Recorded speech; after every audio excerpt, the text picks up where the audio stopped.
Good afternoon, everyone. Yes, all the children are busy right now and eating their snacks, and I'm hoping that I can get my Bible reading in today.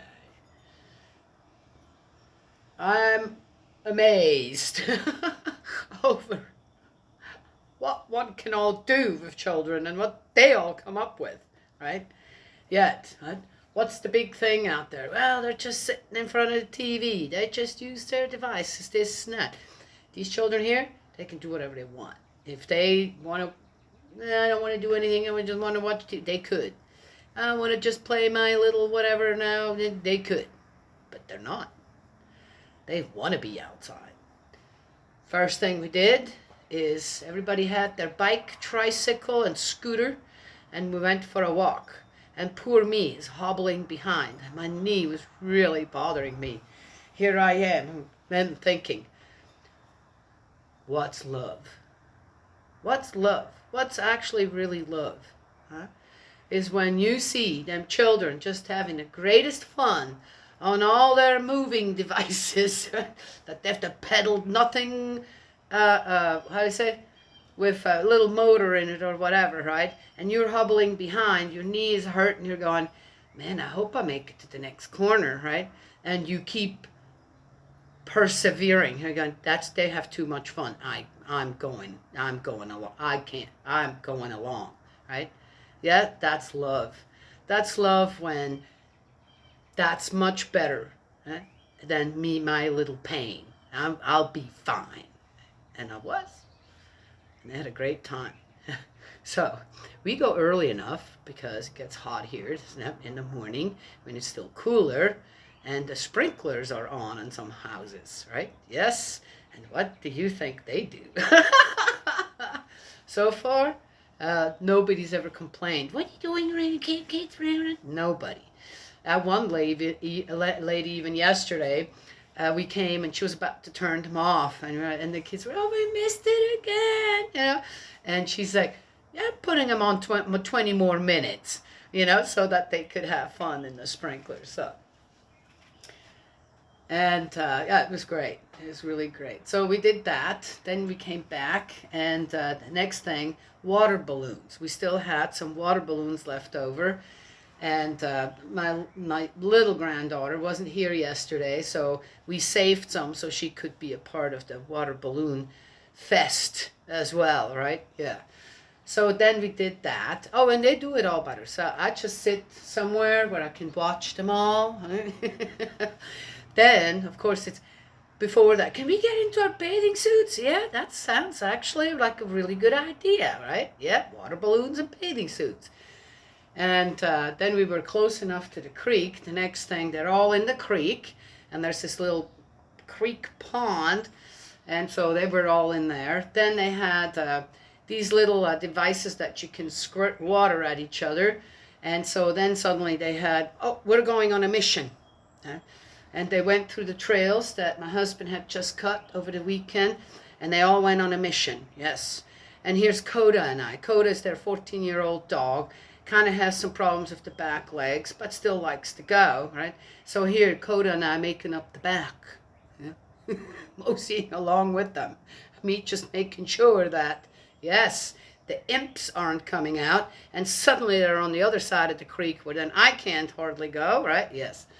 Well, anyway, it was great. So we were from 9 o'clock until noon, when it was lunchtime. That's where we were, out and about and doing, and yes. Come up and had lunch. That was great. Then immediately back outside, throwing a ball around, this, that. Then we went, it got really hot, and I had my lesson with the sunburn, right? So we went in, and they built forts, a little home for everybody. Yes, I brought big sheets, and yeah, we had to go and sneak some from upstairs. So that's what they did. So they all have their little house set up. Yes, yep. And then Abby, we finished one art piece. I'm going to put that on Facebook. All together, we made a little mosaic. And then what? Ugh, I'm a little tired. I need some water. Ah. Then Abby the youngest one wanted to start painting again, finishing one of her art pieces that she had started. And suddenly everybody wanted to. So we have this big tarp laid out inside here on a big floor. And that's where all that happens. And it's amazing. There's no paint going anywhere, and they hardly get any on their clothes. I took some large garbage bags, made holes in it on the neck and the sleeves, and pulled that over them, and there you go, right? Yes. Amazing what they come up with. The youngest one, I have to say. Now, my oldest granddaughter, she is great. She's a real artist as well. We're an artist family, it seems like. Yeah. No, I don't myself. But she's just 4, and she has a real sense already for that. I have to say, I'm really impressed. Yeah, all of them, the boys too. But the boys are a little faster, but they come up with interesting things that they, as I say, it's interesting.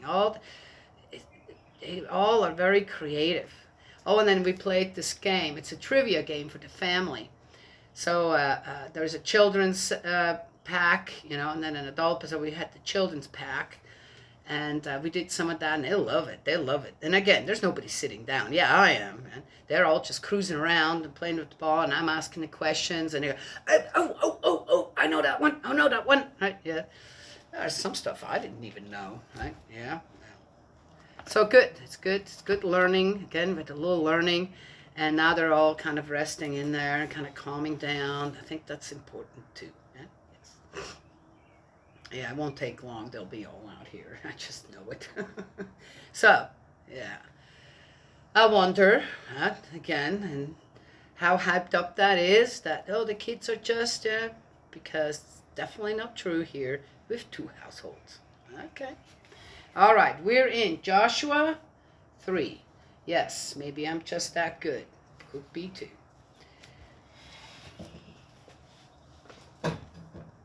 Joshua 3, the crossing of the Jordan. Before the crossing. Early in the morning, Joshua struck camp and set out from Shittim with all the Israelites. They went as far as the Jordan, and there they camped before they crossed. 3 days later, the officials went through the camp and gave the people these instructions. When you see the Ark of the Covenant of Yahweh your God being carried by the Levitical priests, you will leave your position and follow it, so that you may know which way to take, since you have never gone this way before. Between you and the ark, however, keep a distance of about 2,000 cubits. Do not go near it. Joshua said to the people, sanctify yourself, since tomorrow Yahweh will work wonders among you. Joshua then said to the priests, take up the Ark of the Covenant and cross at the head of the people. They took up the Ark of the Covenant and moved to the head of the people. But the instructions actually given by God to Moses were not that, was it? The Ark of the Covenant with the Levites, was kind of in the middle, right? First, certain camps broke and went ahead, then the Levites, then the rear, right? Yes? Now here, the Ark of the Covenant is going ahead. Also find it odd, why do the people have to keep such a distance? Okay, to not cause some kind of a chaos maybe, okay? But why can't they be close and watch the ark go by? Would that not feel much closer to it all? Yet they're being told, you keep a good distance. Right?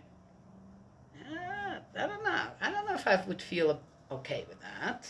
All right, it's just me. Final instructions.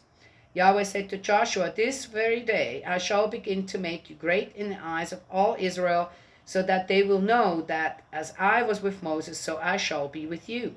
Now give this order to the priests carrying the Ark of the Covenant.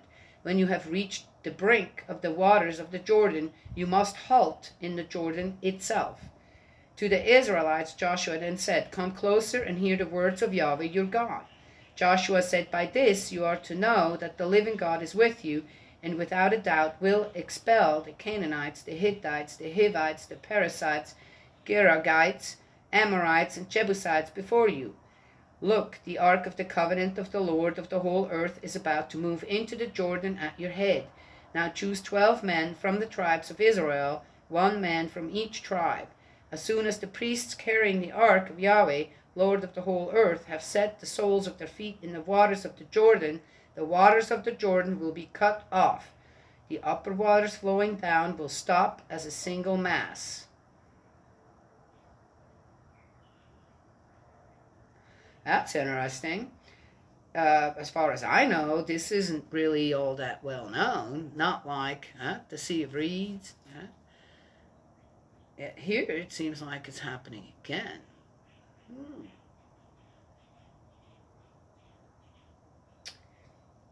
Were the people scared to cross the river? Surely they wouldn't be crossing at a time where the river is really high and the rains had just happened. You would wait until it's kind of low down, wouldn't you? That would make sense. I think that makes sense. More sense. But again, so to show God's greatness, I find it interesting too. So you don't really know what lies ahead, but you know who lies ahead. Okay. Just saying. Crossing the Jordan. Accordingly, when the people left their tents to cross the Jordan, the priests carried... That's interesting. Accordingly, when the people left their tents to cross the Jordan, what, didn't they all pack up and all cross the Jordan with all their stuff? The priests carried the Ark of the Covenant ahead of the people. As soon as the bearers of the Ark reached the Jordan and the feet of the priests carrying the Ark touched the waters, the Jordan is in spate throughout the harvest season. Fall time.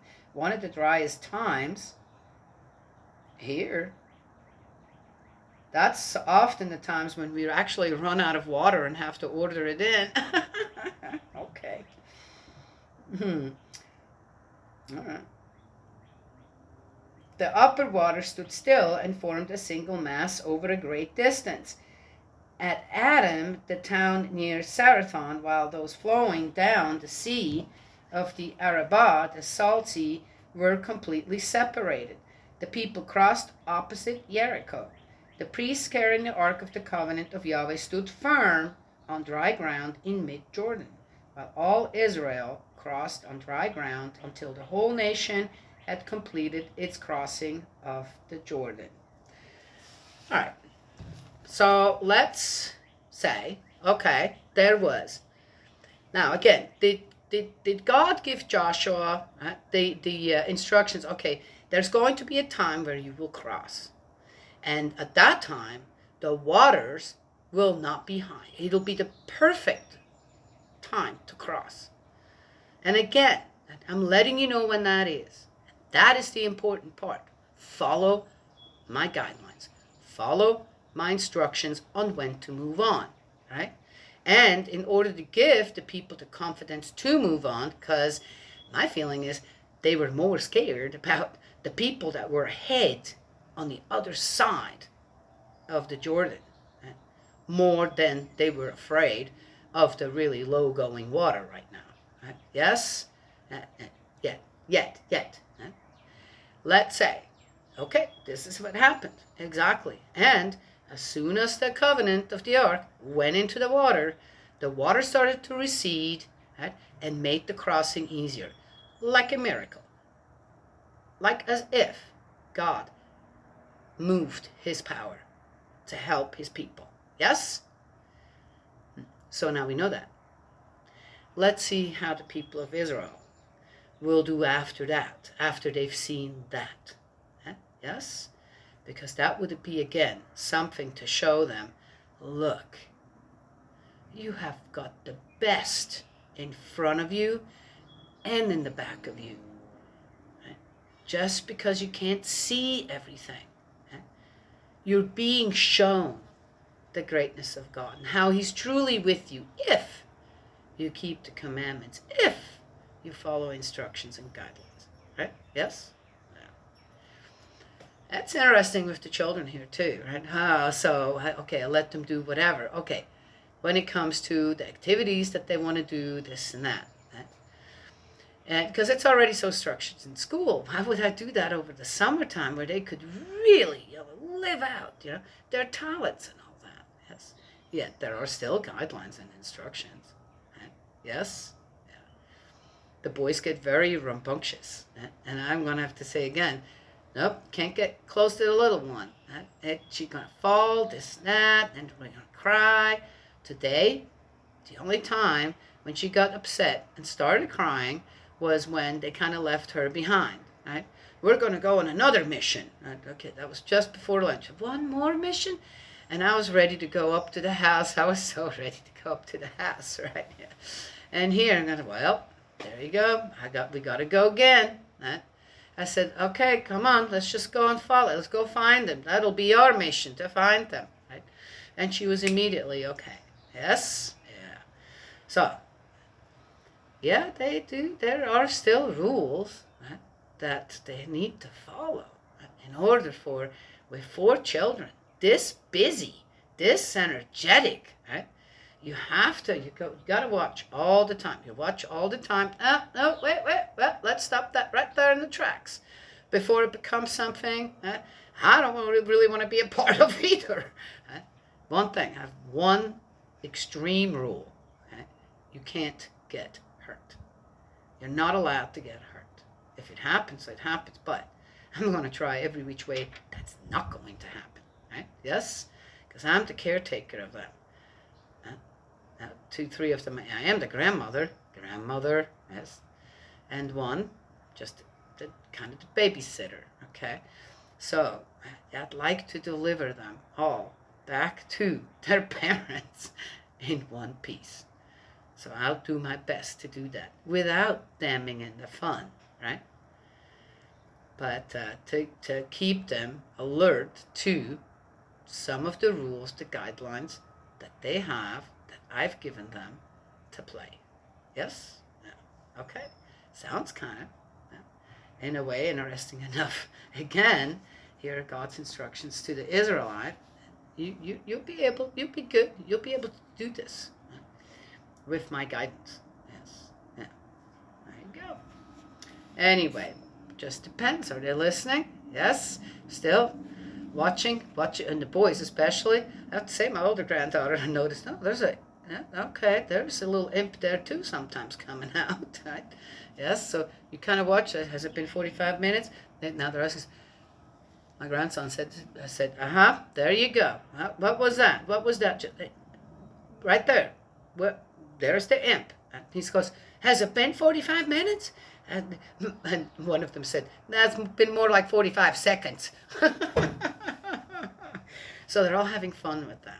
But again, children, when they have fun, they like being with you, they want to please you as well, right? Yes? Because it's more fun, too. When they start to realize that, right? You have a good day every day with them. Isn't it with God the same way? Yes? Okay, so there it is. Short little one, right? I had to make a short one. It's totally quiet in there. There isn't quiet as mice.